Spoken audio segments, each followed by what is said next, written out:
واقعہ سنیے کربلا کا ایک نیک شخص جس کی دکان کربلا میں تھی، عطر بیچتا تھا، تسبیحیں، سجدگاہیں، لوگ آتے تھے، اس سے لیتے تھے، بوڑھا شخص، پورے کربلا میں مشہور کہ اس سے بڑا کوئی تہجد گزار نہیں، لوگوں نے زبان سے کبھی جھوٹ نہ سنا، غیبت نہ سنی، ہمیشہ نیکی کی باتیں اور نیکی کی باتیں کرتا رہا۔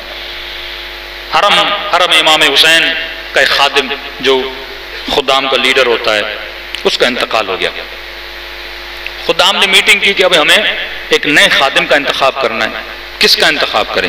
تو سب نے کہا وہ جو عطر فروش، نام مجھے یاد نہیں، شیخ حسن یا کوئی نام تھا، وہ سب سے بڑا نیک ہے، متدین ہے، پورے کربلا میں مشہور ہے کہ اس سے بڑا کوئی نیک نہیں۔ اس کے پاس آئے، شیخ صاحب اگر ہم چاہتے ہیں کہ آپ، یہ فریضہ ہر آدمی کی تمنا ہے کہ امام حسین کے حرم کا خادم بن، ہاں ہم خدام کا آپ کو ہیڈ بنانا چاہتے ہیں، کیونکہ نیچے خادم ہیں، ہیڈ بھی ایسا ہو جن کو دیکھ کر وہ انسپائر ہوں، متقی ہو، پرہیزگار ہو۔ اس نے کہا نہیں، میں گنہگار، میں خطا کار، یہ عہدہ میں اس عہدے کے قابل نہیں ہوں، بڑا اصرار کہ ہمارے پاس کوئی نہیں۔ اس نے مان لیا۔ کہتا ایک ہفتہ گزرا، صبح حرم جاتا تھا، شام کو اپنی دکان پہ آتا تھا، تھوڑی خدمات کرتا تھا، کبھی جھاڑو دے دیا، کبھی مولا کے دروازے، مختلف چیزوں کی دیکھ بھال کرتا تھا۔ ایک ہفتے کے بعد کیا دیکھا، مولا کے حرم کے صحن میں شور شرابہ بپا ہے۔ دوڑا دوڑا آفس سے نکلا، صحن میں آیا، بھائی کیا ہوا ہے؟ دیکھا ایک خاتون ہے جو چیخ رہی ہے، خادموں کو ڈانٹ رہی ہے۔ آیا، میری بہن مسئلہ کیا ہے، کیا ہوا ہے؟ کہ آپ کیسے خادم ہو، آپ کی ڈیوٹی کیا ہے؟ یہاں ظاہر امام حسین کی حفاظت ہو، اس کے سامان کی حفاظت ہو، میں مولا کے حرم میں آئی ہوں اور یہاں پہ میرا پرس چوری ہو گیا ہے، میرا پیسہ، میرا سب کچھ اس پرس میں تھا۔ اس نے کہا میں معذرت کرتا ہوں، ایک ہفتہ ہوا ہے میں نے یہ عہدہ سنبھالا ہے، میں دیکھتا ہوں، دیکھ بھال کرتا ہوں، ڈھونڈتے۔ اس نے کہا نہیں، یہاں میرا پرس چوری ہوا ہے۔ اس نے کہا حرم کے دروازے بند کر دو، دروازے بند کی، جتنے لوگ تھے ان کا میں معذرت چاہتا ہوں، میں نہیں کہہ رہا کہ آپ سب چور ہیں، لیکن اس خاتون کا دل مطمئن کرنے کے لیے مجھے چیکنگ کرنی پڑی، سب کی چیکنگ کی لیکن پرس نہیں ملا۔ خاتون اور غصے میں آ گئی، کہنے لگی میں سب کو بتاؤں گی میرا پرس تو نے چوری کیا ہے۔ بندہ خدا میں نے کیسے چوری کیا؟ کہ تمہاری ڈیوٹی ہے کہ میرا پرس مجھے ڈھونڈ کے دو، اگر نہیں ڈھونڈ کے دو گے میں شور و شرابہ کروں گی۔ اس نے کہا امام حسین کی ظاہر ہو، مجھے 3-4 دن کی مہلت دو، میں تمہارا پرس تمہیں ڈھونڈ کے دے دوں گا۔ خاتون نے کہا ٹھیک ہے، چلی گئی اپنے ہوٹل پر۔ 3 دن کہتا ہے ادھر ادھر بہت ڈھونڈا لیکن خاتون کا پرس نہیں ملا۔ کہتا 3 دن کے بعد مولا سے توسل کے، مولا میں تو عہدہ سنبھالنا ہی نہیں چاہتا تھا، اگر شروع سے میری بدنامی ہو گئی، یہ خاتون آئے گی پھر بدنامی کرے گی، مولا آپ کا حرم، آپ کے ظاہر، آپ ہی بتائیے میں کروں تو کیا کروں؟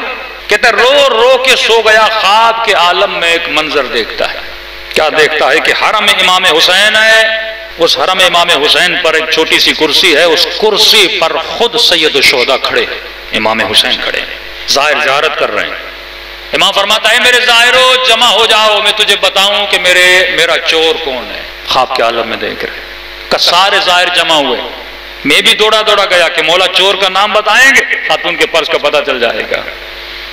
لوگوں نے کہا مولا چور کون ہے؟ امام نے فرمایا میرا چور یہ شیخ ہے، اس نے چوری کیا ہے۔ کہتا مولا کے قدموں میں گرا۔ میں نے کہا مولا میں نے کب آپ کی چوری کی؟ مولا میں نے کب اس خاتون کا پرس چرایا؟ آپ تو بہتر واقف ہیں، میں نے چوری نہیں کی۔ امام نے کہا میں پرس کی بات نہیں کر رہا۔ کہا مولا کس چیز کی بات کرے؟ فرمایا شیخ اتنے سالوں سے تو میری خاک شفا کو بیچ رہا ہے، کیا تو نہیں جانتا یہ زمین حسین نے خود اپنے لیے لی تھی، اپنے زائروں کے لیے وقف کی تھی؟ تجھے نہیں پتا میری خاک کو میری اجازت کے بغیر تسبیح اور سجدگاہیں بنا کے تو بیچ رہا ہے؟ تو سب سے بڑا میرا چور ہے، آج تک تو نے جو کمایا میری خاک سے کمایا ہے۔ کہتے مولا واللہ مجھے نہیں پتا تھا کہ یہ کوئی شرعن حرام ہے آپ کی خاک کو بیچنا۔ فرمایا شیخ جتنا مال میری خاک سے کمایا ہے میرے زائروں کو پلٹا دے۔ رہی بات اس خاتون کے پرس کی، فرمایا میرے حرم کے باہر ایک فقیر بیٹھتا ہے، اس نے اس خاتون کا پرس چرایا ہے، لیکن تجھے حق نہیں تو اس کی عزت کو پامال کرے۔ فقیر بھی ہے تو حسین کے در کا فقیر ہے۔ کل جانا وہیں پہ سو رہا ہوگا، اس کے بستر کے نیچے اس نے مٹی کے اندر پرس چھپا ہے، پرس کو نکالنا اور اسے کہنا کہ تو حسین کے در کا فقیر ہے، آج کے بعد چوری نہ کر، تجھے جو چاہیے حسین تجھے عطا کریں گے۔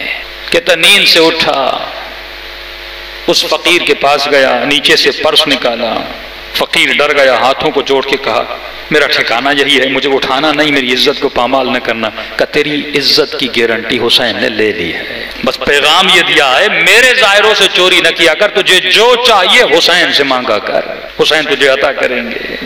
اس خاتون کو بلاتا ہے، اسی کیفیت میں جس کیفیت میں امام حسین صحن میں کھڑے تھے، شیخ کھڑا ہو جاتا ہے، کہتا لوگوں جمع ہو جاؤ، میں تجھے بتاؤں حسین کا چور کون ہے۔ ازالہ گناہ، گناہ کیا ہے، گناہ کا پتہ چلا، اب خود اپنے گناہ کا ازالہ کر رہا ہے۔ یہ ہے اپنے نفس کو رون دینا، یہ ہے اپنے گناہ سے معافی کر لینا۔ اگر ایسا نہ کرتا بھائی لوگوں کو پتہ چلے گا میری عزت کا کیا ہوگا، میری آبرو کو کیا ہوگا۔ عزت دینے والا خدا ہے، آبرو دینے والا خدا ہے۔ کیا لوگ تجھے عزت دیں گے، لوگ تجھے آبرو دیں گے؟ وہیں پر کھڑا ہو گیا، کہنے لگا لوگوں جمع ہو جاؤ، میں تجھے بتاؤں حسین کا چور کون ہے۔ لوگ جمع ہو گئے، اس نے کہا حسین کا سب سے بڑا چور میں خود ہوں۔ لوگوں نے کہا شیخ تو متدین ہے، تو نمازی ہے، کیوں خود پہ بہتان لگا رہا ہے؟ ہم جانتے ہیں تجھ سے بڑا نیک کوئی نہیں ہے۔ کہا تجھ سے زیادہ مجھے حسین جانتا ہے، حسین مجھے جانتا ہے کہ میں کیا ہوں، میں نے کیا کیا ہے۔ آقا نے خواب میں کہا تو میرا چور ہے، اتنے سال سے میں نے حسین کی تربت کو بیچا ہے جس کی اجازت نہیں ہے، لہٰذا اے لوگوں جس کو پتا ہے، جس نے مجھ سے لی ہے آ کر مجھ سے پیسے واپس لے دے۔ کہتے ہیں کہ ڈیلی بیسس پہ لوگ آتے تھے، شیخ پیسے دیتے رہتے تھے، دیتے رہتے تھے، دیتے رہتے تھے۔